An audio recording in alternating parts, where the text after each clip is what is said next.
Hello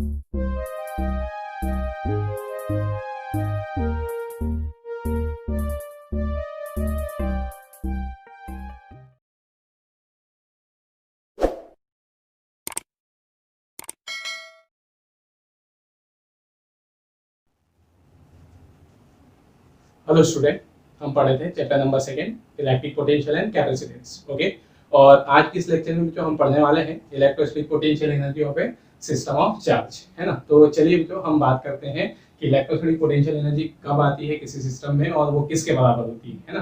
तो वैसे जो हम यहाँ डेफिनेशन लिख चुके हैं उसकी, लेकिन हम उसको थोड़ा सा पहले फील करेंगे, है ना, समझेंगे उसको, ठीक है, ताकि हमको फील हो जाए जो, ठीक है, और डेफिनेशन और ये समझने में आसानी हो जाए, ठीक है। चलिए, तो यहाँ पर देखना जो हम सबसे पहले बात करते हैं, ठीक है, कि अगर हमने मान लिया जो ये एक फ्री स्पेस है, फ्री स्पेस मतलब ये यहाँ कोई इलेक्ट्रिक फील्ड नहीं है या यहाँ आसपास कोई चार्ज नहीं है, ठीक है। तो अब यहाँ पर इसमें जो कोई पॉइंट ए है, इस पॉइंट पर अगर हम किसी चार्ज Q1 को लाकर रखते हैं, है ना, एग्जाम्पल के लिए हमने कोई Q1 चार्ज लिया और उसे पॉइंट ए पर ला के रखा, तो इस चार्ज को यहाँ तक लाने में हमें कोई वर्क करना नहीं पड़ेगा। क्यों? क्योंकि वर्क तो तब होगा जो जब फोर्स होगा, है ना, फोर्स होगा, डिस्प्लेसमेंट होगी, ये हमको सारी कंडीशंस पता है। तो यहाँ पर इस चार्ज पर कोई फोर्स ही नहीं है, जो फोर्स ही नहीं है, तो फोर्स नहीं तो फिर वर्क भी हमें वहां नहीं करना पड़ेगा, ठीक है। अब लेकिन जो अगर हम ये फर्स्ट चार्ज ले आते हैं, ठीक है, हमने ये फर्स्ट चार्ज यहाँ लेकर आ गए, तो ये चार्ज जो क्या करेगा, अपने पास में एक इलेक्ट्रिक फील्ड बना देगा। समझने के लिए हमने ऐसे इलेक्ट्रिक फील्ड शो कर दिया। ओके, अब जैसे ही ये इलेक्ट्रिक फील्ड बना देगा, ठीक है, तो अब आप ऐसे सोचो कि अगर कोई दूसरा चार्ज होगा, अब दूसरा चार्ज जो या तो पॉजिटिव चार्ज हो सकता है या तो नेगेटिव चार्ज हो सकता है ना, ऐसे। तो अगर मैं कहूँ तो यहाँ पर कि दूसरा का कोई पॉजिटिव चार्ज है, ध्यान देना, सबसे पहली बात तो जो हम क्या बात करने जा रहे हैं, यहाँ पर क्या डिस्कस कर रहे हैं कि एक चार्ज Q1 है, तो दूसरा चार्ज इसके आसपास कहाँ हो सकता है, ठीक है, नेचुरली जो दूसरा चार्ज कहाँ होगा, ठीक है। तो दूसरा चार्ज जो यहाँ पर देखें, ठीक है, हमने कहा जो कि अगर दूसरा चार्ज भी पॉजिटिव है, ठीक है, Q1 या Q2 ऐसे, तो ये जो चार्ज है जो Q2, ठीक है, अगर हम इस पर कोई एफर्ट या कोई अरेंजमेंट ना करें तो बेसिकली तो ये चार्ज कहाँ पर होगा, इसके इलेक्ट्रिक फील्ड से बाहर होगा, आउटसाइड द इलेक्ट्रिक फील्ड, है ना। क्यों होगा बाहर? क्योंकि हमें पता है जो कि ये उसको रिपेल करेगा, और कब तक रिपेल करेगा, जब तक कि वो उसके इलेक्ट्रिक फील्ड से बाहर नहीं हो जाए। तो ये जो इलेक्ट्रिक फील्ड से बाहर है, इसको हम क्या कहते हैं जो इन्फिनिटी, मतलब जहां Q1 का इलेक्ट्रिक फील्ड खत्म हो जाए वो दूसरे चार्ज के लिए क्या हो जाएगा, इन्फिनिटी हो जाएगा, या इसके लिए वो इन्फिनिटी हो जाएगा, ठीक है। तो अगर हम यहाँ इन्फिनिटी कह रहे हैं, जो जैसे हम इन्फिनिटी वर्ड यूज करते हैं कई बार डेफिनेशन में, तो इन्फिनिटी में हमारा मतलब क्या रहेगा, इन्फिनिटी जैसे सुनते से ही हमारे दिमाग में एक बात आ जाती है कि बहुत दूरी वाली डिस्टेंस की हम बात कर रहे होंगे, है ना। तो एक्चुअल में जो इन्फिनिटी बहुत दूर वाली डिस्टेंस के लिए ही यूज होगा, ये जरूरी नहीं है, ये एक रिलेटिव वर्ड है। तो इन्फिनिटी से हमारा मीनिंग यहाँ ये रहेगा कि एक चार्ज के इलेक्ट्रिक फील्ड से बाहर अगर कोई हो तो वो उस चार्ज के लिए इन्फिनिटी डिस्टेंस कहलाएगी।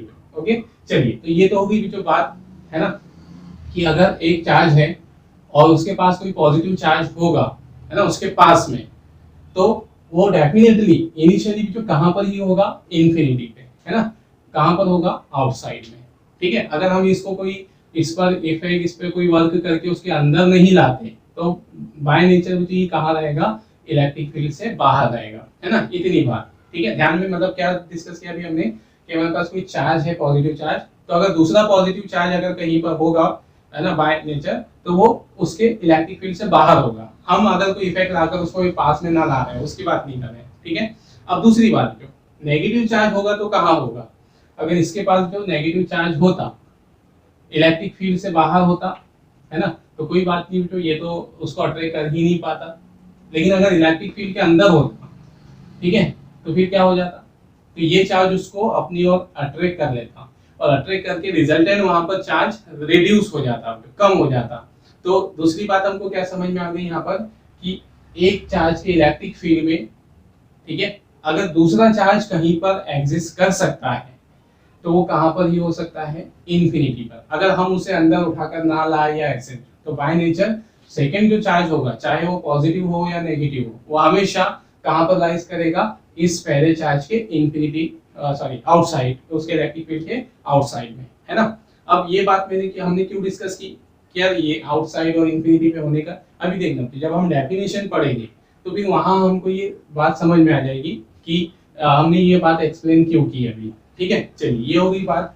अब देखिए जो हम सिस्टम ऑफ चार्ज बनाना चाहते हैं, सिस्टम ऑफ चार्ज से मतलब क्यों, ठीक है, सिस्टम ऑफ चार्ज हम बनाना चाह रहे हैं, तो सिस्टम ऑफ चार्ज से मतलब क्या होगा, ठीक है। जैसे मान लो यहाँ पर ये हमें डाइपोल बना है, तो डाइपोल भी हमारा एक सिस्टम ऑफ चार्ज है। जैसे मान लिया हमारा माइनस क्यू चार्ज है, इसके पास हमने किसी पर्टिकुलर डिस्टेंस पर, है ना, स्मॉल सेपरेशन पे प्लस चार्ज को लगाया, ठीक है। तो ये भी हमारा क्या बन गया, सिस्टम ऑफ चार्ज, मतलब डाइपोल भी एक सिस्टम ऑफ चार्ज है। तो इसमें दो चार्जेस हैं, हम ऐसी अरेंजमेंट भी कर सकते हैं यहाँ पर कि एक चार्ज को किसी पॉइंट ए पर लेकर आ गए, दूसरे चार्ज को, है ना, बी पर लेकर आ गए, और तीसरे चार्ज को हमने यहाँ सी पर रख दिया, ठीक है। तो ये इससे जो हमको मिलेगी, जो ये जो हमारा बनेगा अरेंजमेंट, इस अरेंजमेंट को हम क्या कहेंगे, सिस्टम ऑफ चार्ज। तो सिस्टम ऑफ चार्ज से मीनिंग हमारा ये रहेगा कि अगर चार्जेस किसी स्मॉल सेपरेशन पर हो, ठीक है ना, तो उसको कंप्लीटली हम क्या कहते हैं, सिस्टम ऑफ चार्ज। तो पहली बात समझ में आ गई सिस्टम ऑफ चार्ज क्या होता है ना। अब देखिए बेटा, अगर हम सिस्टम ऑफ चार्ज बनाना चाह रहे हैं, ओके, जैसे मान लो ये हमारा Q1 है ना, अब हमें यहाँ सिस्टम ऑफ चार्ज बनाना है, तो सिस्टम ऑफ चार्ज बनाने के लिए, है ना, जैसे मान लो ये पॉइंट ए है, इस पर एक चार्ज पहले से रखा हुआ है, हमने Q1 को लाया पहले से यहाँ रख दिया। अब हमको इसके पॉइंट बी पर, इससे किसी डिस्टेंस पॉइंट बी पर हमें दूसरा चार्ज लाना है। सिस्टम ऑफ चार्ज बनाने के लिए हमको क्या करना पड़ेगा, इसके आसपास कहीं पर भी एक चार्ज ला के रख देना पड़ेगा, तो हम उसको फिर सिस्टम बोलने लग जाएगी, ठीक है। तो हमने पॉइंट बी पर चार्ज ला रहे हैं, ठीक है ना, सिस्टम बनाने के लिए। मान लो हमको यहाँ Q2 चार्ज को लाना है, तो सोचिए तो ये जो Q2 होगा पॉइंट बी पर लाने से पहले कहाँ होगा। जैसे ये जो चार्ज Q2 है, मान लो हमने ए को तो पहले ला के रख दिया, उसने अपना इलेक्ट्रिक फील्ड बना दिया। अब उसके बाद जो Q2 जो होगा वो इनिशियली कहाँ होगा, क्या उसके इलेक्ट्रिक फील्ड में ही होगा पहले से, या इलेक्ट्रिक फील्ड से बाहर होगा। तो अभी हमने डिस्कस किया कि ये Q2 बाय नेचर वो इसके इलेक्ट्रिक फील्ड से बाहर ही होगा। कहाँ पर होगा, इंफिनिटी पे होगा। तो अगर हम इस Q2 को लाकर सिस्टम बनाना चाह रहे हैं, मतलब सोचना, अगर हमारे पास ये चार्ज Q1 है, तो Q1 के पास हम सिस्टम बनाने के लिए दूसरा चार्ज लाना चाह रहे हैं, तो दूसरे चार्ज को डेफिनेटली हमें कहां से लाना पड़ेगा, इंफिनिटी से, है ना। क्यों, अभी हम समझ चुके, क्योंकि दूसरा चार्ज बाय नेचर जो नेचुरली इसके इलेक्ट्रिक फील्ड से बाहर ही होगा, अगर होगा तो, ठीक है। चलिए, तो फिर समझ में आया, अगर हम सिस्टम ऑफ चार्ज बनाना चाह रहे हैं तो हमें वो चार्जेस कहां से लाने होते हैं, इंफिनिटी। इंफिनिटी से मतलब एक चार्ज, पहला जो चार्ज है उसके इलेक्ट्रिक फील्ड से बाहर से ही लाने होंगे, ठीक है। तो अब हमने कहा कि हम इंफिनिटी से Q2 को लाते हैं और B पर रख देते हैं, ठीक है। तो ये हमारा क्या बन गया है, सिस्टम ऑफ चार्ज बन गया। मान लो हमने A से B कितनी डिस्टेंस पर लाके रख दिया, उसको R डिस्टेंस। तो ये जो हमको मिल गया, ये Q1 Q2 जो R डिस्टेंस पर है, ये हमारा क्या हो गया, सिस्टम ऑफ चार्ज, ओके। तो हमको क्या क्या बात समझ में आई, तो हमने कितने पॉइंट डिस्कस किए। सबसे पहली बात तो हमको ये समझ में आई कि अगर एक चार्ज हमारा Q1 इंडिपेंडेंटली है, तो दूसरा चार्ज जो बाय नेचर कहाँ पर होगा, इलेक्ट्रिक फील्ड से बाहर होगा, है ना। सेकेंड चार्ज कहाँ पर एग्जिस्ट करेगा, मतलब एक चार्ज से इलेक्ट्रिक फील्ड से बाहर ही दूसरे चार्ज होंगे, अगर उसके आसपास कहीं पर होंगे तो दूसरे चार्जेस इलेक्ट्रिक फील्ड के बाहर ही होंगे। दूसरी बात हमने यहाँ क्या डिस्कस की, ठीक है, मतलब पहला हमने लिखा क्यों, ये अनदर चार्जेस, ठीक है, शॉर्ट में लिख देते हैं, अनदर चार्जेस लाइज आउटसाइड, या है ना, outside the electric field of first charge, ठीक है। ये बात हमने नोट की यहाँ से, है ना, मतलब आउटसाइड से मतलब कहाँ पर रहेंगे, वो लाइज एट इंफिनिटी, ठीक है। दूसरी बात हमने क्या नोट की कि अगर हम सिस्टम बनाना चाह रहे हैं, है ना, तो हमें चार्जेस को कहां से लाना पड़ेगा, इंफिनिटी से। मतलब कहां से लाएंगे हम, अगर सिस्टम बनाना चाह रहे हैं तो हमारे जो चार्जेस है वो इंफिनिटी से लाए जाएंगे, ठीक है। यहाँ पर क्या लिखेंगे हम, second condition, charges are bringing from the infinity, okay, है ना, इंफिनिटी से वो लाई जाएगी, ठीक है। क्यों लाई जाएगी वो तो हमको समझ में आ गया। ये किस लिए लिखा हमने, टू फॉर्म ए सिस्टम, ठीक है, टू फॉर्म ए सिस्टम, ठीक है ना। ये अब देखिए जो, अब यहाँ पर हम आते हैं हमारी पोटेंशियल एनर्जी पे, ठीक है। तो सिस्टम ऑफ चार्ज बन गया। तो अब सिस्टम ऑफ चार्ज हम जब बना रहे हैं तो डेफिनेटली हमें कोई ना कोई वर्क करना पड़ेगा यहाँ पर, है ना। क्यों वर्क करना पड़ेगा, किसके लिए, work is done in form a system, है ना। सिस्टम बना रहे हैं तो वर्क तो करना पड़ेगा। क्यों करना पड़ेगा, देखो या ठीक है, वर्क होगा मतलब चाहे हम कर रहे हो या हमको मिल रहा हो वर्क, ठीक है। देखिए अब यहाँ पर जो Q2 को हम लाना चाह रहे थे मान लो B पर, तो Q2 इनिशियली जो कहाँ पर था, इनिशियली जो ये आउटसाइड पे था या इंफिनिटी पे था, है ना, ठीक है। तो हमने इसको Q2 को यहाँ से यहाँ तक लाया होगा। तो जब हम इसको इलेक्ट्रिक फील्ड में अंदर एंटर करवा रहे होंगे तो इलेक्ट्रिक फील्ड उस पर एक फोर्स लगाएगा, है ना, ये फोर्स लगाएगा। अब ये जो फोर्स है ये अट्रैक्टिव हो सकता है या रिपल्सिव हो सकता है, डिपेंड करेगा हम कौन से चार्ज को लाकर सिस्टम बना रहे हैं। हम पॉजिटिव चार्ज को लाकर सिस्टम बना रहे हैं या नेगेटिव को लाकर बना रहे हैं, है ना।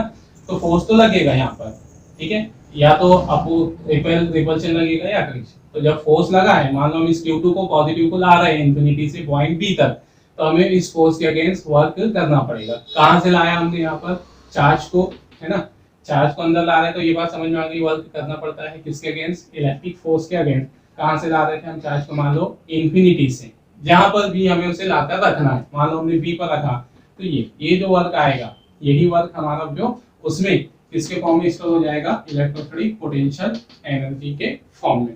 तो क्लियर होगी जो बात, डेफिनेशन हमको समझ, मतलब इलेक्ट्रोस्टैटिक पोटेंशियल एनर्जी क्यों आती है, क्योंकि सिंपल सी बात है, तो law of conservation of energy हमें क्या बोलता है कि एनर्जी जो है ना तो क्रिएट हो सकती है ना ही डिस्ट्रॉय हो सकती है, बस एक फॉर्म से दूसरे फॉर्म में कन्वर्ट होगी।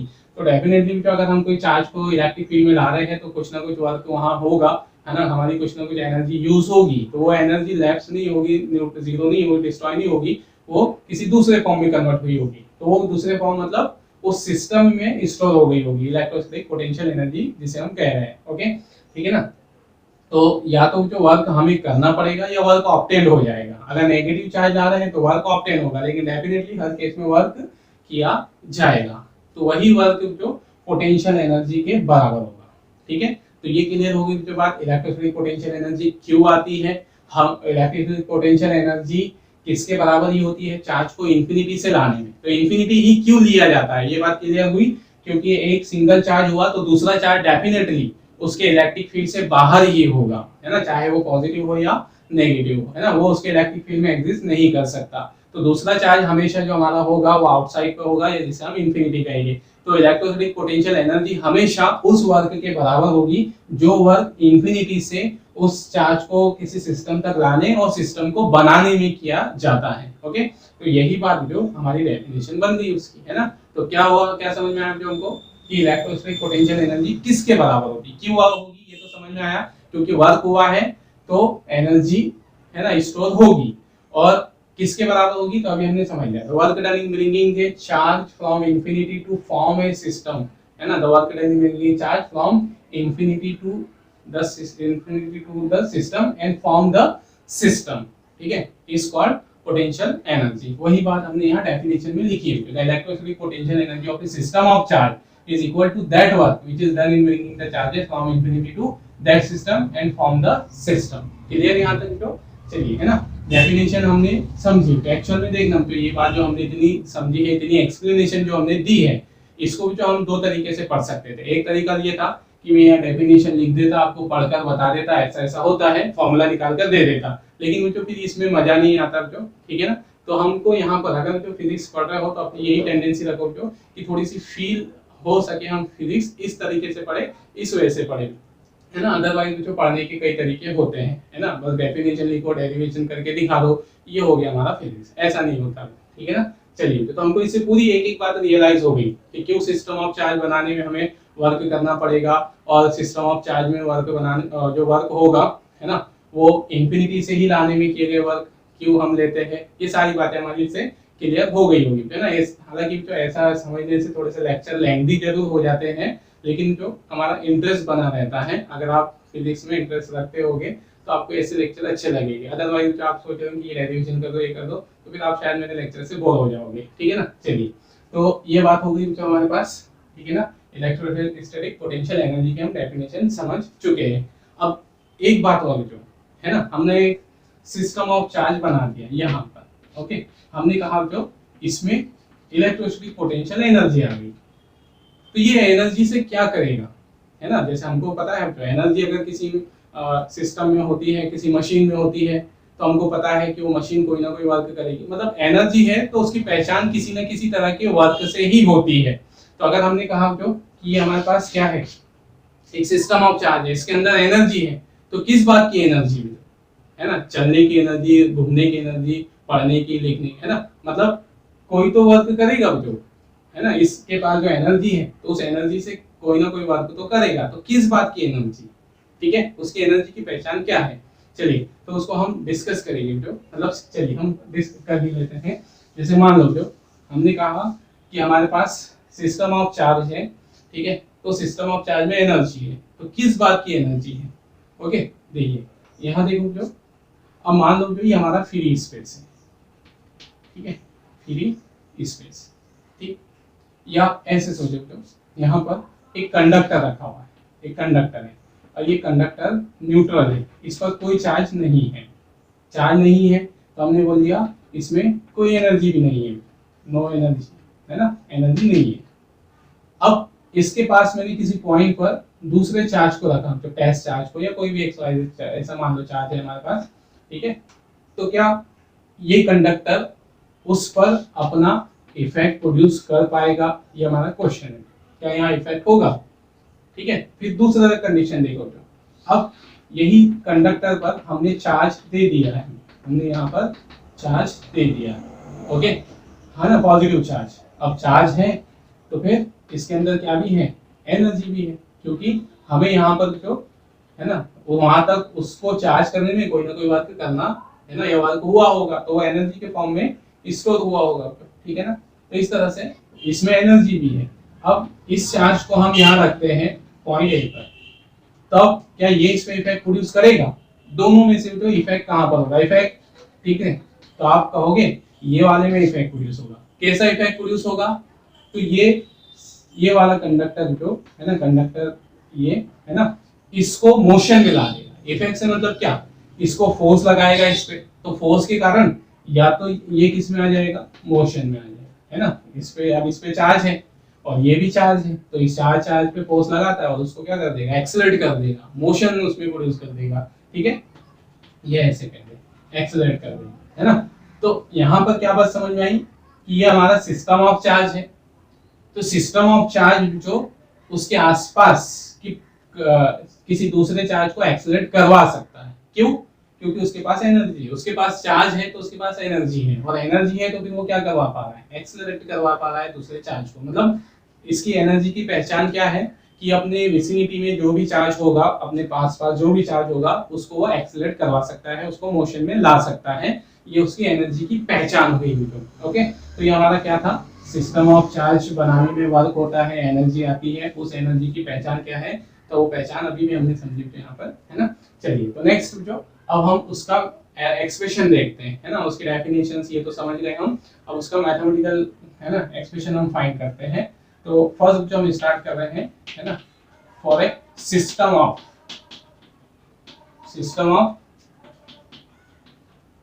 Two charges, okay.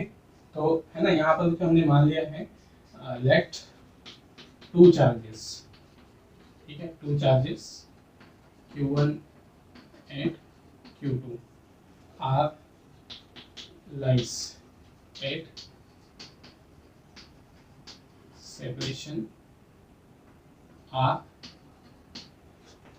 at point A and B, है ना। मतलब सिस्टम ऑफ टू चार्ज पे सबसे सिंपल सा सिस्टम से हम स्टार्ट कर रहे हैं। मतलब किसी चार्ज में, अगर किसी सिस्टम में चार्ज अगर हो गए तो मिनिमम जो कितने चार्ज हो गए, है ना, दो चार्ज तो हो गए। तो सिस्टम की बात कर रहे हैं तो टू चार्ज तो हो गए ही, ये हमारा Q1 और ये पॉइंट बी पर रखा है Q2, इनके बीच की सेपरेशन है R, ठीक है। अब इसमें जो ये सिस्टम हमने बनाया होगा। तो सिस्टम हमने कैसे बनाया होगा, ठीक है, ध्यान दीजिए ना, सिस्टम कैसे बनाया होगा। मान लो हमने, ठीक है, दो चार्ज, पहले किसको लाया होगा हमने, या तो Q1 को लाया होगा, है ना। अब उसके बाद फिर हमने किसको लाया होगा, Q2 को लाया होगा। तो अगर हमें इसकी पोटेंशियल एनर्जी निकालनी है, मतलब हमने, मान लो हमने Q1 को पहले ला दिया, ठीक है, फिर उसके बाद Q2 को लाया, तो Q2 को हमने कहाँ से लाया होगा, इंफिनिटी से, है ना, B पर लाया होगा तो इंफिनिटी से ही लाया होगा। तो हम इस Q2 को इंफिनिटी से वहां तक लाने में किए गए वर्क को निकाल लेंगे, है ना, इंफिनिटी से वहां तक लाने में किए गए वर्क को निकाल लेंगे। यही वर्क हमारा वहां पर किसके फॉर्म में आ जाएगा, पोटेंशियल एनर्जी के फॉर्म में। क्लियर यहाँ तक। या तो आपने पहले आपने Q2 को लाया होगा, है ना, फिर Q2 को रख दिया, फिर उसके बाद Q1 को लाया होगा पॉइंट बी पर, ऐसे, मतलब दो ही कंडीशन पॉसिबल है, या तो आपने Q1 को लाया होगा बाद में, या पहले Q2 को। तो हम किसी भी एक चार्ज को, ठीक है, कहां पर मान लेंगे, पहले इंफिनिटी पे। वर्क निकालना है, मैथमेटिकल वैल्यू दोनों की सेम आएगी, तो यहाँ पर वर्क की, या तो आप Q1 को पहले इंफिनिटी पे मान लो, या Q2 को इंफिनिटी पे मान लो, दोनों में से आप किसी को भी इंफिनिटी पे मानकर ये वर्क कैलकुलेट कर लीजिए, तो वही वर्क हमारा पोटेंशियल एनर्जी के बराबर होगा। ठीक है, तो अब यहाँ पर देखिए, है ना।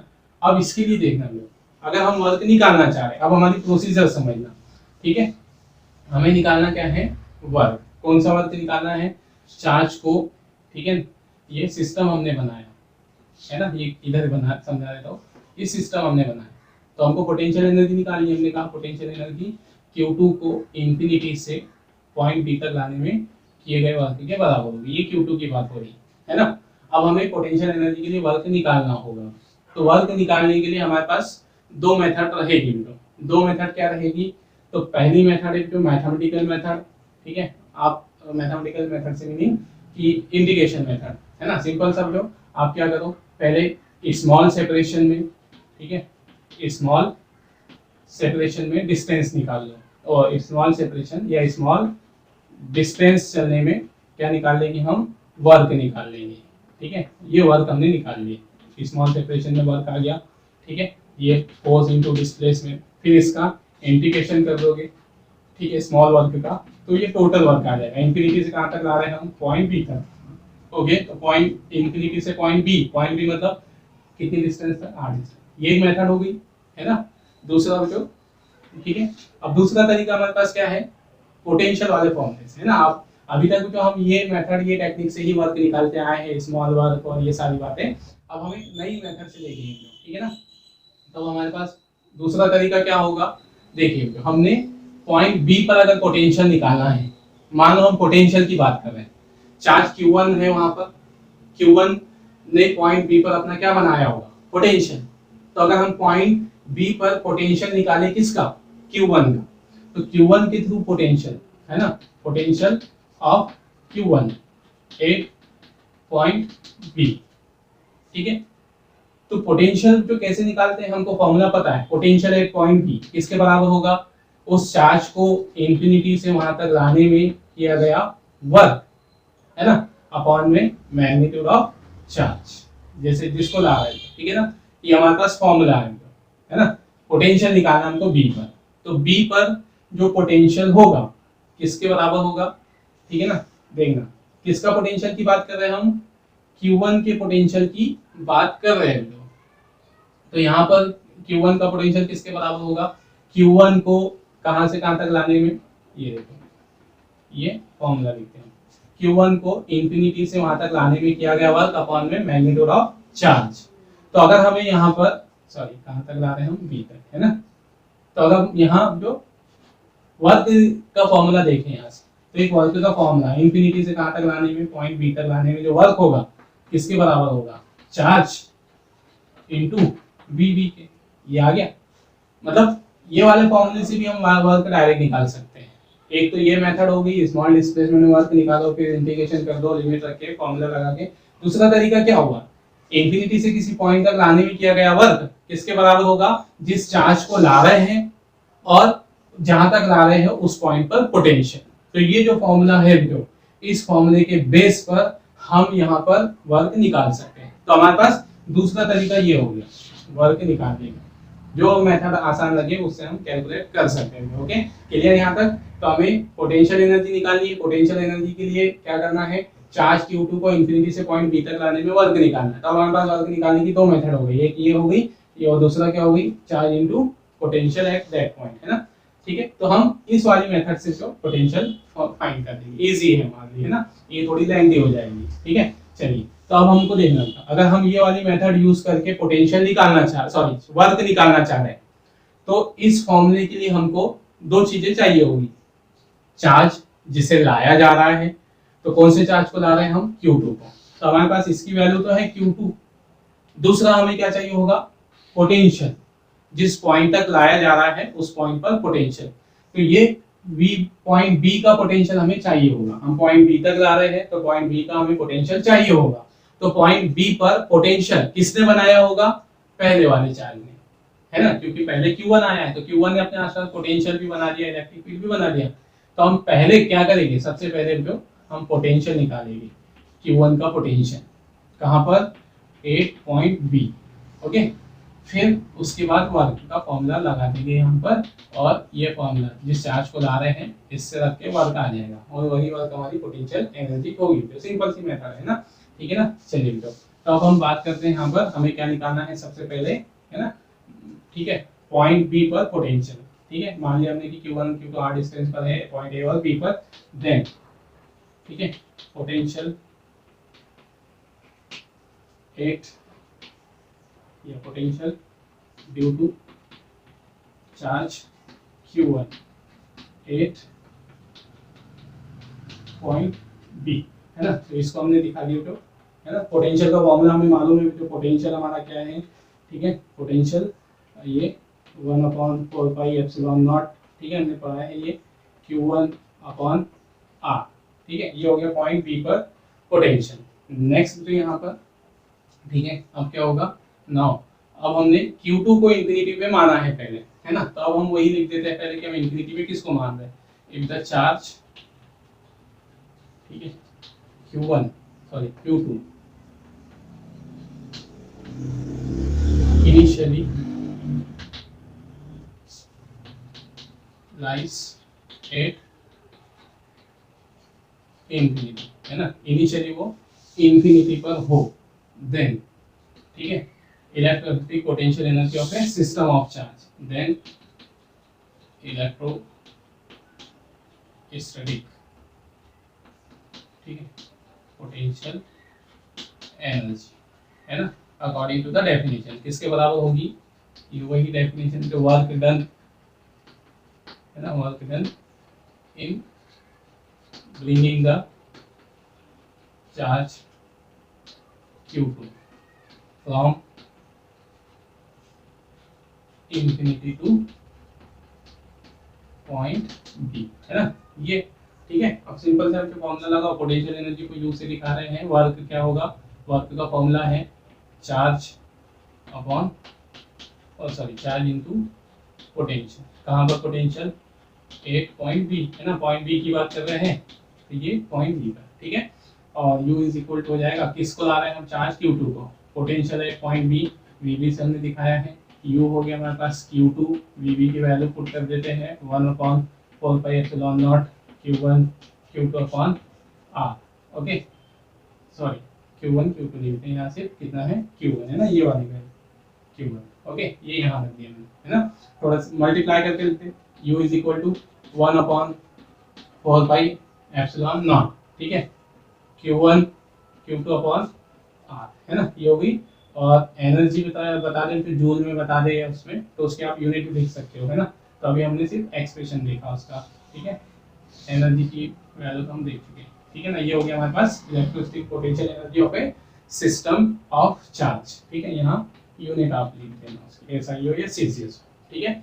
अब देखिए ये हो गया हमारे पास सिस्टम ऑफ टू चार्जेस के लिए। इसी तरह जो हमारे पास सिस्टम ऑफ, है ना, इससे ज्यादा चार्जेस भी हो सकते हैं, ठीक है। नेक्स्ट तो यहाँ पर हम लिखते हैं दूसरा case, for a system of 3 charges, ठीक है, 3 चार्जेस के सिस्टम के लिए। तो हमने मान लिया जो देखिए थोड़ा फिगर से बना देते हैं हम, यहाँ हमने बता दिया चार्ज, है ना, ऐसे बता देते हैं, ट्रायंगुलर शेप में दिखा देते हैं। ये चार्ज Q1 हो गया पॉइंट ए पर, चार्ज Q2 हो गया पॉइंट बी पर, और ये Q3 हो गया पॉइंट सी, ठीक है ना। मतलब जरूरी नहीं है कि ट्रायंगुलर शेप में ही रखे होने चाहिए, हम कैसे भी अरेंजमेंट में रख सकते हैं इसको, यहाँ ऐसे ऐसे कैसे भी 3 चार्ज कैसे भी रखे हो, ठीक है, सेम फॉर्मूला रहेगा, बस हमने उसको इस तरह से दिखा दिया। अब इनके बीच की डिस्टेंस भी हम कंसीडर कर लेते हैं, है ना, डिस्टेंस को भी हम इनके चार्जेस के नाम के बेसिस पे दे देते हैं। 1 2 के बीच की distance R12, R23 and R13, okay, ये है ना। अब देखो यहाँ पर इसकी पोटेंशियल एनर्जी क्या होगी, कैसे हम निकालेंगे, है ना। तो इसमें तो कोई ज्यादा कंफ्यूज होने की जरूरत नहीं है, सिस्टम ऑफ चार्ज, है ना, कैसे, तो थोड़ा सा टेक्निकली सोचिए। हमने इस सिस्टम को बनाने के लिए सबसे पहले किसी एक चार्ज को लाया होगा, मान लो आपने Q1 को लाया, तो Q1 को लाने में तो आपको कोई वर्क नहीं करना पड़ा, तो सिर्फ सिंगल Q1 है तो वहां कोई उसमें हम ऐसा नहीं कहेंगे कि उसके अंदर कोई एनर्जी आ गई होगी, है ना। फिर हमने Q2 को लाया होगा, है ना, तो यहाँ पर देखो पहले तो हम लिख देते हैं देन पोटेंशियल एनर्जी, है ना, वही इलेक्ट्रोस्टैटिक पोटेंशियल एनर्जी ही रहेगा उसका, देन पोटेंशियल एनर्जी यू से हम बता दें। अब देखोगे तो हमने पहले Q1 ला के रख दिया, उसके बाद किसको लाया आपने, Q2 को। तो जब आप Q1 पहले से रखा है ना, और Q2 को ला रहे हैं, तो Q2 को लाने में आपको वर्क करना पड़ा होगा, तो ठीक है, उस वर्क के कारण एनर्जी आई होगी, ठीक है। तो यहाँ पर इसको लाने में हमें वर्क करना पड़ा, है ना, 1 के अगेंस्ट, वो 2 के अगेंस्ट, तो थोड़ी पोटेंशियल एनर्जी किसके कारण आई होगी, चार्ज Q1 और Q2 के कारण वर्क। अब आप सोचोगे आपने किसको लाया, यहाँ पर Q3 को लाया, तो Q3 को लाने के लिए आपको 2 चार्ज के अगेंस्ट वर्क करना पड़ा होगा, एक तो Q1 के अगेंस्ट, है ना, और दूसरा वर्क किसके अगेंस्ट करना पड़ा होगा, है ना, ये दूसरा वर्क जो आपको 2 के अगेंस्ट करना पड़ा होगा। तो हमारे पास जो एनर्जी है वो तीनों वर्क के बराबर होगी, Q1 Q2 से रिलेटेड वर्क, Q1 Q3 से रिलेटेड वर्क, Q2 Q3 से रिलेटेड वर्क, इन तीनों वर्क का सम एनर्जी होगा, है ना। तो वो वर्क का फॉर्मूला हमारे पास ये है, ये एनर्जी का फॉर्मूला ये है, Q1 Q2 अपॉन R, ये उसका जनरल फॉर्म भी आप बोल लोगे, बस यहाँ चार्जेस के नाम बदलने होंगे, यहाँ डिस्टेंस बदलनी होगी, और अगर डायरेक्टिंग मीडियम हो ये रखा तो उसके अकॉर्डिंग ये कांस्टेंट बदलेगा, ठीक है ना। चलिए तो अब यहाँ पर देखना, इस सिस्टम की पोटेंशियल एनर्जी किसके बराबर होगी, तो पहले इन दोनों की एनर्जी को आप ऐड कर लो, इन दोनों की एनर्जी, तो क्या हुई होगी इन दोनों की energy 1/4 pi epsilon not Q1 Q2 upon R12, इनके बीच की डिस्टेंस R12 है ना। फिर दूसरी एनर्जी किसकी रीजन किसके कारण आई होगी, ये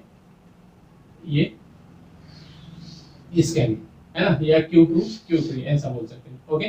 तो दूसरी एनर्जी होगी 1/4 pi epsilon not Q1 Q3, है ना, 3 को लाया हमने, तो 3 को लाने में किसके अगेंस्ट हुआ, Q1, तो ये R13, ओके। फिर किसके अगेंस्ट, Q2 के अगेंस्ट, है ना। तो फिर ये तीसरा हो जाएगा क्या हमारे पास, plus 1/4 pi epsilon naught Q2 Q3 upon R23, okay. फिर U is equal to 1/4 pi epsilon, common दिख रहा है हमको, है ना, तो कॉमन ले लेते हैं, इक्वेशन छोटी हो जाएगी थोड़ी, Q1 Q2 R12, है ना, Q1 Q2 upon R13 and Q2 bye into ये हो गया हमारे पास सिस्टम ऑफ चार्जेस की, फिर सिस्टम ऑफ चार्जेस की एनर्जी। इस तरह से हम system of 4 charge, system of 5 charge किसी की भी निकाल सकते हो, तो सिस्टम ऑफ n चार्ज की भी निकाल सकते हैं ना। तो चलिए जो आप इसको नोट कीजिए, फिर हम सिस्टम ऑफ 4 चार्ज 5 चार्ज इनके लिए क्या क्या इक्वेशंस बनेगी उसको भी हम देखते हैं, ठीक है ना। चलिए इतना नोट कीजिए, ओके। चलिए ना अब हम इसको 4 चार्जेस के सिस्टम के लिए समझते हैं ना, मतलब सिंपल सा जो मेथड तो वही है, बस फॉर्मूला कैसा लिखा जाएगा वो अब हमको देखना है ना। तो यहाँ देखिए पोटेंशियल एनर्जी क्या होगी for a system of 4 charges, तो हमने यहाँ मान लिया Q1 Q2 Q3 Q charges, है ना, Q4 चार्जेस हैं जो, ठीक है, कितनी सेपरेशन पर R12 R24, मतलब उनके चार्जेस के नेम के बेस पे उनकी डिस्टेंस हमने लिखा दी, जरूरी नहीं है जो कि ये से क्वाड्रिलेटरल के वर्टेक्स पर ही हो, किसी भी कंडीशन में हो, एनर्जी का फॉर्मूला सेम रहेगा, है ना। तो अब देखना, यहाँ सिर्फ हम फॉर्मूला बनाना देख रहे हैं, मेथड तो हमको समझ में आ गई है, फिर इसका एक जनरल फॉर्म हम देखेंगे। ओके चलिए, तो यहाँ देखें जो पोटेंशियल एनर्जी का फॉर्मूला क्या बनेगा, जो 1/4 पाई एप्सिलॉन नॉट है, ये तो सब में कॉमन रहेगा, है ना। अब देखें यहाँ पर, मतलब एक बार प्रैक्टिस हो जाए हमारी बस, ठीक है। तो चलिए, पहले जो Q1 है, फिर उसके बाद कौन आया होगा Q2, तो Q1 और Q2 की एनर्जी ऐड होगी, इनके थ्रू एनर्जी ऐड होगी, तो Q1 Q2 अपॉन में इनके बीच की डिस्टेंस कितनी है, R12। ओके, फिर उसके बाद ये तो सब में कॉमन रहेगा। अब कौन लाया होगा हमने, किसको लाया होगा, Q3 को, मतलब पहले ऐसे देखेंगे, ये Q1 है, फिर किसको लाया हमने, Q2 को, इनके बीच की डिस्टेंस R12 है ना। तो इसके बेसिस पर इनकी एनर्जी हमने लिख दी यहाँ पर। फिर इसके बाद कौन आया है यहाँ पर, Q3 है ना, ये Q3, इसकी डिस्टेंस हो गई R13, इससे डिस्टेंस हो गई R23। तब Q3 आया है, तो Q3 में एनर्जी, इनके बीच में थोड़ी एनर्जी आई होगी, है ना, यहाँ एक वर्क हुआ होगा, फिर इनके बीच में वर्क हुआ होगा, है ना। तो फिर दो टर्म्स Q3 से रिलेटेड होगी, ठीक है। तो क्या होगा यहाँ पर, Q1 Q3 है ना, Q1 Q3, ठीक है, अपॉन में R13, ठीक है। फिर नेक्स्ट जो किसके थ्रू, Q2 Q3 है ना, Q2 Q3 अपॉन में क्या रहेगा, R23, ठीक है। फिर नेक्स्ट इसी तरह से तो यहाँ पर, है ना, अगला किसके लिए, अब हमने किसको लाया यहाँ पर, Q4 को, ठीक है, किसको कैरी किया हमने यहाँ, Q4, तब ये Q4 आ गया होगा, है ना, तो ये Q4 आ गया। अब Q4 से इसकी डिस्टेंस R24 बता दी, इससे R34 बता दी ना, और ये डिस्टेंस,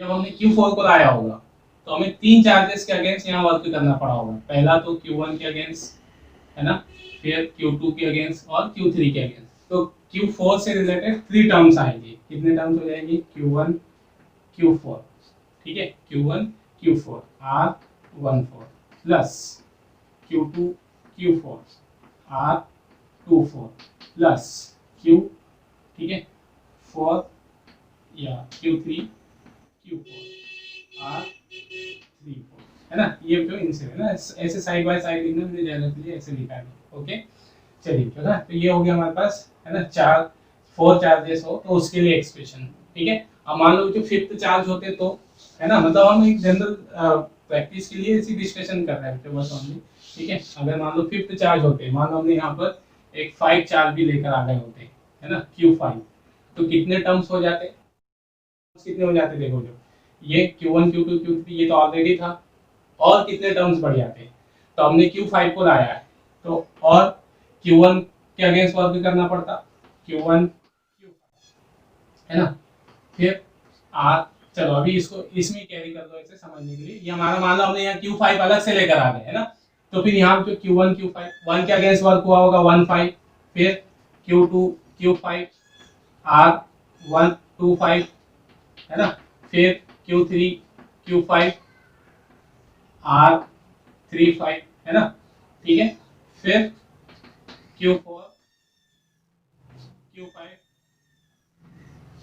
इस तरह से। तो यहाँ देखना जो कि अगर हमने, ठीक है, 5वें नंबर का चार्ज बढ़ाया है तो कितने टर्म्स बढ़ गए, 4 टर्म्स बढ़ गए, है ना। अगर हम यहाँ पर Q6 भी लाते तो Q6 के अगेंस्ट हमें लाने पर पहले जो 5 चार्ज है उनके अगेंस्ट वर्क करना पड़ता, ठीक है ना। मतलब अगर 6 चार्ज आ रहे हैं तो 5 टर्म्स और बढ़ जाएंगे।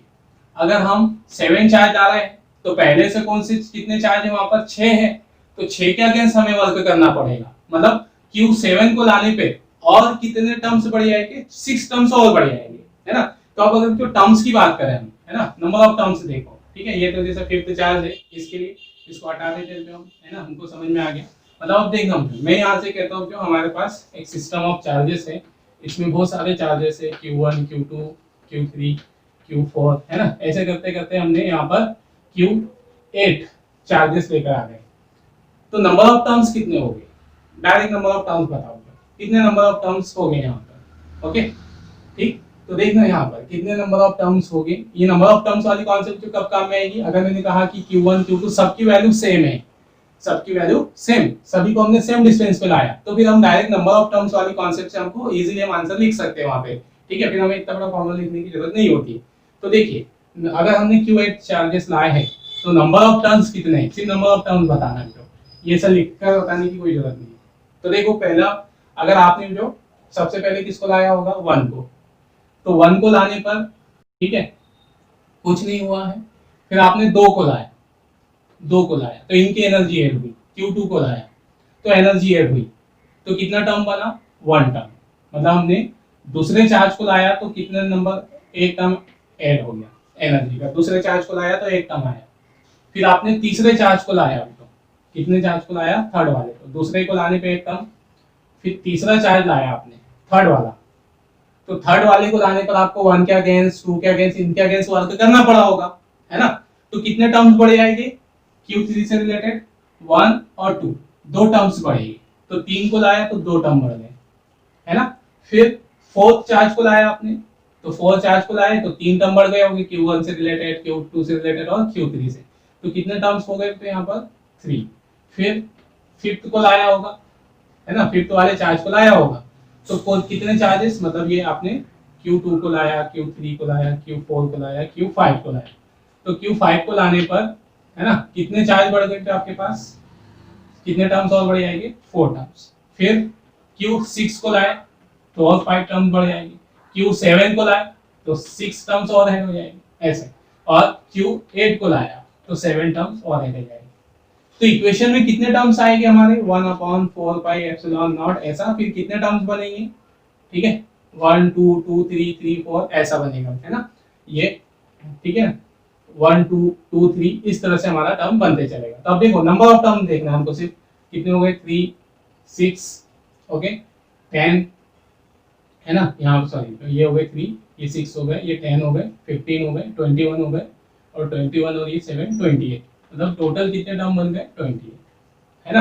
अगर मैं पूछता हूँ तो यहाँ पर मैंने 9 टर्म्स को, Q9 चार्जेस है यहाँ पर, Q9 चार्जेस है ना, 9 चार्जेस है, ओके, और सबकी डिस्टेंस सेम, सबकी वैल्यू सेम, तो पोटेंशियल एनर्जी कितनी होगी, डायरेक्ट आंसर बताना हमको, समझना, है ना। 9 चार्जेस हमने लाए हैं जो, और सबकी मैग्नीट्यूड सेम बोल दिए, मतलब Q1 Q2 Q3 Q4 सब इक्वल है, सबके बीच की डिस्टेंस सेम, तो पोटेंशियल एनर्जी क्या होगी, तो आप क्या सबको ऐड करते रहोगे, नहीं, तो अब हम सबकी वैल्यू सेम है तो Q1 Q2 ये सब सेम ही हुआ ना, तो यहाँ पर क्या हो गया, Q1 Q2 ये सब सेम हो गए, Q1 Q2 बीच की डिस्टेंस सेम हो गई, तो यहाँ पर क्या हो जाएगा, Q स्क्वायर अपॉन R हो जाएगा ना, अगर सारे चार्जेस सेम है तो, मतलब Q2 3 भी Q स्क्वायर हो जाएगा, Q4 Q5 भी सब R स्क्वायर हो जाएगा।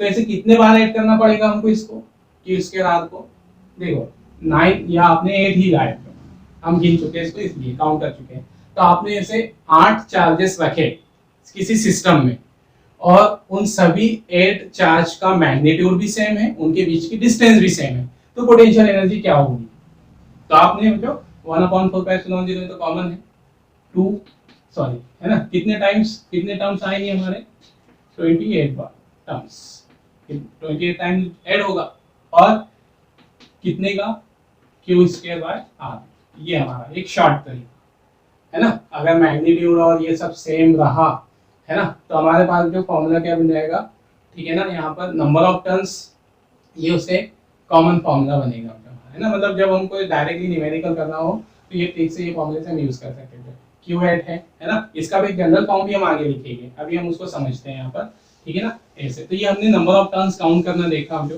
ठीक है, ये हो गया हमारे पास 4 चार्ज के लिए, ऐसे हम फिफ्थ के लिए भी बना सकते हैं, 7 जितने भी हो, तो इसी तरह हम यहाँ पर for a system of n charge लिख देते हैं, for a system of n charges, ठीक है। तो सिस्टम ऑफ n चार्जेस में पोटेंशियल एनर्जी का एक्सप्रेशन हो जाएगा यहाँ पे, तो 1/4 पाई एप्सिलॉन नॉट, ठीक है, ये तो कॉमन है, इसको हम ऐड करके लिखते हैं, तो n चार्जेस हो तो क्या आएगा, Q1 Q2 upon R12 plus, है ना, Q2 ये वाला Q1 Q3 अपॉन R13, इस तरह से ऐसे टर्म चलेंगे, है ना। लास्ट टर्म क्या बन सकता है हमारा, ठीक है ना, लास्ट टर्म हमारा बनेगा तो Qn-1 Qn, जैसे यहाँ देखो हमने कितने टर्म्स लाए, 4 चार्जेस लाए थे, 4 चार्ज लाए, तो यहाँ लास्ट वाला टर्म क्या बना 3 4, तो यहाँ हम n ला रहे हैं, तो यहाँ हो गया n, उससे पहले वाला चार्ज से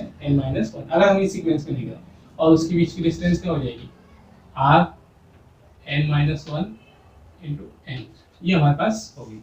ओके ऐसा है ना, या इसको हम ऐसा भी लिख सकते हैं 1/4πε0 समेशन, ठीक है, किसको जोड़ना है हमको ऑल टर्म्स को, है ना, ये ऐसे ऑल टर्म्स ऐसे, कितना क्या होगा यहाँ पर Q I Q J upon r1 जे, मतलब यहाँ पहले नंबर को हमने आई से इंडिकेट कर दिया, दूसरे को जे से, और इस तरह से ये हो गया हमारे पास, है ना, ऐसे ऑल टर्म्स। या और देखो तो यहाँ पर ऐसा भी लिख सकते हैं हम इसको, अब u इज इक्वल टू 1/4πε0, ठीक है, 1/4πε0 समेशन आई की वैल्यू कहाँ से कहाँ तक जा रही है 1 से, मतलब जो नंबर है इंटीजर उनको 1 से लेकर कहाँ तक जा रही है n तक, ठीक है, और j की जो वैल्यू है, जैसे पहले नंबर को हमने 1 i से दिखा दिया, दूसरे नंबर को j से रिप्रेजेंट, तो दूसरा नंबर जो है वो i के इक्वल नहीं है, नॉट इक्वल टू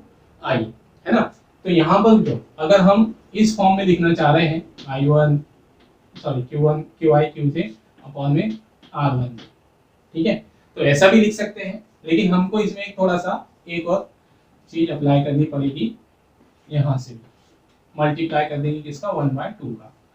अब आप बोलोगे 1/2 का मल्टीप्लाई कहाँ से कर दिया, ठीक है, देखना क्यों, जैसे ये वाले फॉर्मूले में हमको टर्म्स याद रखने पड़ रहे थे, Q1 2 है ना, कॉम्बिनेशन बनाने पड़ रहे थे, है ना, Q1 Q2 Q3 Q4 ऐसा, तो हमको ये कॉम्बिनेशन याद नहीं रखना है, तो ये डायरेक्ट फॉर्मूला हो जाओ। अब डायरेक्ट इस फॉर्मूले में हमने ये 1/2 का मल्टीप्लाई क्यों किया, समझना, जैसे मान लो हमारे पास, ठीक है, जो i की वैल्यू है, i की वैल्यू 1 से लेकर कहाँ तक जा रही है 4 तक, मतलब हमारे पास ये 4 चार्जेस है, तो 4 चार्ज की इक्वेशन हमने यहाँ लिखी है, देखना ये 4 चार्ज की इक्वेशन, थोड़ा सा कंफ्यूज हो रहे होगे तो ध्यान देना, ये 4 चार्ज की इक्वेशन हमने यहाँ लिखी है। अब इसी इक्वेशन को अगर हम जनरल फॉर्म में लिख रहे होते तो हम क्या लिखते, u इज इक्वल टू 1/4πε0, ये तो कॉमन है। अब देखो जो हम एक तरीका ये है, हमको यहाँ कॉम्बिनेशन याद रखना पड़ रहे हैं ऐसे ऐसे, अब हम डायरेक्ट देखो हमारे पास कहाँ से स्टार्ट कर रहे हैं हम Q1 से, है ना, तो ये हो गया पहले Q1 Q2 अपॉन R, ठीक है, अगर सबकी डिस्टेंस हमने सेम मान ली, डिस्टेंस को सेम मान लो अभी I और ये, है ना, दूसरा जो Q1 Q2, अब Q का किसके साथ बना दो, Q1 का Q4 के साथ, sorry Q1 Q2 Q1 Q3 upon में R, फिर Q1 Q4 अपॉन में R, ओके, मतलब एक जनरल तरीका हमारे पास, ध्यान देना, हम ये टर्म याद नहीं रख रहे, ऊपर वाले को हम याद नहीं रख रहे, हम सीधे क्या कर रहे हैं, पहला चार्ज उठाया Q1, उसका सबके साथ इक्वेशन बना दी, Q2 के साथ Q3 के साथ Q4 के साथ सब बना दी हमने, ओके, प्लस अब दूसरे चार्ज को उठाओ Q2 को, अब इस Q2 की जो सबके साथ इक्वेशन बना दो, Q1 Q2 Q1 Q2 Q3 Q2 Q4, है ना, इसमें हमको याद नहीं रखना पड़ा, है ना, बी अपॉन में डिस्टेंस भी आएगी ना ऐसे, ओके, डिस्टेंस सेम मान रहे हैं, ठीक है ना। अब अगला देखो, ओके, अब कौन से चार्ज को उठाओ, Q3 को, Q2 हो गया, Q3 के सबके साथ इक्वेशन बना दो, Q3 Q1, ठीक है, R Q3 Q2 अपॉन में R Q3 Q4 अपॉन में R बन गई। अब इधर देखो, 4 चार्ज उठा Q1 Q4, ठीक है, 4 वाला चार्ज उठाते हैं हम Q4 Q1 अपॉन में R Q4 Q2 अपॉन में R Q4 Q3 अपॉन में R, ओके, ये बन गया, मतलब इसमें हमको याद नहीं रखना पड़ा, ध्यान देना, इसमें हमको जो कॉम्बिनेशन ढूंढने पड़ रहे Q1 Q2 Q1 Q3 फिर ऐसा, तो ये सीक्वेंस में नहीं चल रहा है, ये हमको थोड़ा सा कंफ्यूज कर रहा है, इसमें I कभी 1 है, फिर J उससे एक ज्यादा है, फिर I फिर 2 ज्यादा है, तो हम उसको इस फॉर्म में नहीं लिख पा रहे, है ना, अब हमको इस फॉर्म में लिखना है उसको, मतलब यहाँ I और J की कोई भी वैल्यू हो जाए, सबके लिए अप्लाई हो जाएगा। अब देखो, तो इसमें जो अगर हम इस फॉर्म में ही लिखते हैं, चार ये भी इक्वेशन हमने 4 चार्ज के लिए लिखी है, ये ऊपर वाली इक्वेशन भी 4 चार्जेस के लिए लिखी है, और ये वाली इक्वेशन भी 4 चार्जेस के लिए, लेकिन दोनों में डिफरेंस देखना, इसमें नंबर ऑफ टर्म्स ज्यादा दिख रहे हैं, तो ये नंबर ऑफ टर्म्स देखना जो क्या हुआ है, रिपीट हुआ है। ये Q1 Q2 कितने बार आया, Q1 Q2 ये 2 टाइम्स, ओके, मतलब 2 बार आया। Q1 Q3 ये भी 2 टाइम्स आया, मतलब ये टर्म भी रिपीट हुआ। Q1 Q4 ये टर्म भी रिपीट हुआ, ओके, रिपीट हो रहा है। Q2 Q3 ये भी रिपीट हो रहा है, ओके, फिर Q2 Q4 ये भी रिपीट हुआ, Q3 Q4, मतलब सभी टर्म्स रिपीट हुए, सभी टर्म्स रिपीट हुए, तो हम उनके आधे कर देंगे, हाफ कर देंगे। एक्चुअल नंबर ऑफ टर्म्स उसके आधे हैं, एक्चुअल नंबर ऑफ टर्म्स उसके आधे हैं, लेकिन हमने ये वाला फॉर्म अप्लाई किया तो ये नंबर ऑफ टर्म्स उसके डबल हो गए, तो इसलिए जो एक्चुअल नंबर ऑफ टर्म्स लिखने के लिए हम उसके आधे टर्म्स लेंगे, तो आधे लिएंगे, इसलिए हमने यहाँ पर हाफ का मल्टीप्लाई किया, है ना। इस इक्वेशन को समेशन के फॉर्म में लिखना था, 1/4 इस फॉर्म में लिखना था, तो अगर हम इसको एक्सपांड करेंगे, ये वाली इक्वेशन को अगर हम एक्सपांड करेंगे 4 चार्जेस के लिए, मान लो, है ना, 4 चार्जेस के लिए अगर हम एक्सपांड करेंगे, यहाँ पर ऐसा होगा, जैसे मान लो, ठीक है, I1 से लेकर 4, इसको अगर हम एक्सपांड कर रहे होते I और J को ऐसा, ओके, या R को सेम बोल देते हैं, ठीक है, तो इसका एक्सपांशन ऐसा आता, तो उसमें नंबर ऑफ टर्म रिपीट हो रहे हैं, तो हमको रिपीट वाले नंबर ऑफ टर्म नहीं लेना है, हमको तो हमारे एक्चुअल टर्म उसके आधे रहेंगे, या हमने रियल वाले लिखे, देखो 1 2 3 4 5 6 कितने टर्म्स है, 6 टर्म्स, इसमें कितने हैं, है ना, 2 4 6 8 9 और ये 12, ये हमारे इतने टर्म्स हुए, ओके ना। तो यहाँ इसलिए हमने हाफ का मल्टीप्लाई किया, है ना। एक्चुअल में जो बुक्स में इसका आपको सिर्फ फॉर्मूला ऐसा डायरेक्ट दिया होगा, तो ये 1/2 क्यों आया, उसका रीजन मैंने जो आपको बताया, हम जब बुक देखोगे, आप फॉर्मूला समझोगे, तो फिर आप ये सोचने लग जाओगे कि 1 हमने हाफ क्यों लिए, तो क्या समझ में आया, हम इस फॉर्म में लिख रहे हैं, तो अगर हम इसको एक्सपांड करेंगे तो हमारे हर टर्म्स डबल आएगा, रिपीट होगा, तो वो रिपीटेशन वाला टर्म्स हमको काउंट नहीं करना है, इसलिए हम आधा उसके टर्म लेंगे, है ना, ये रहेगा, ठीक है। तो ये होगा उसका जनरल फॉर्म, मतलब इसमें भी आप क्या करो, पहला चार्ज उठाओ 1, उसका सबसे पेयर बना दो, दूसरा चार्ज उठाओ, उसका सबसे पेयर बना दो, तीसरा चार्ज लो, सबसे पेयर बना दो। ये ऐसा याद रखने की जरूरत नहीं होगी, इसमें हमको डायग्राम बनाना पड़ रहा है, फिर सोचना पड़ रहा है Q1 में Q2 लाया होगा, ये लाया होगा, इसमें हमको इतना सोचना नहीं पड़ता है, इसलिए हमारा एक जनरल फॉर्मूला है ना। और भी तो यहाँ पर, ठीक है, और फिफ्थ केस बोल रहे हैं यहाँ पर, if the all charges are equal at lies at equal distance, मतलब सभी चार्ज जो हमारे सेम मैग्नीट्यूड वाले हो, मतलब ये ऐसे बोल दो Q1 Q2 equal to Q3, है ना, ऐसे Qn ये किसके इक्विवेलेंट हो हमारे पास Q, और ये R1 2 R2 3 ये सब भी इक्वल हो R के बराबर, है ना, जैसे R1 2 R2 3, है ना, R1n ये सब R के इक्विवेलेंट हो, तो फिर इसका जनरल फॉर्म हमारे पास पोटेंशियल एनर्जी का क्या आ जाएगा, पोटेंशियल एनर्जी का तो जनरल फॉर्म हो जाएगा 1 अपॉन ये, ठीक है ना, कितना होगा फिर यहाँ पे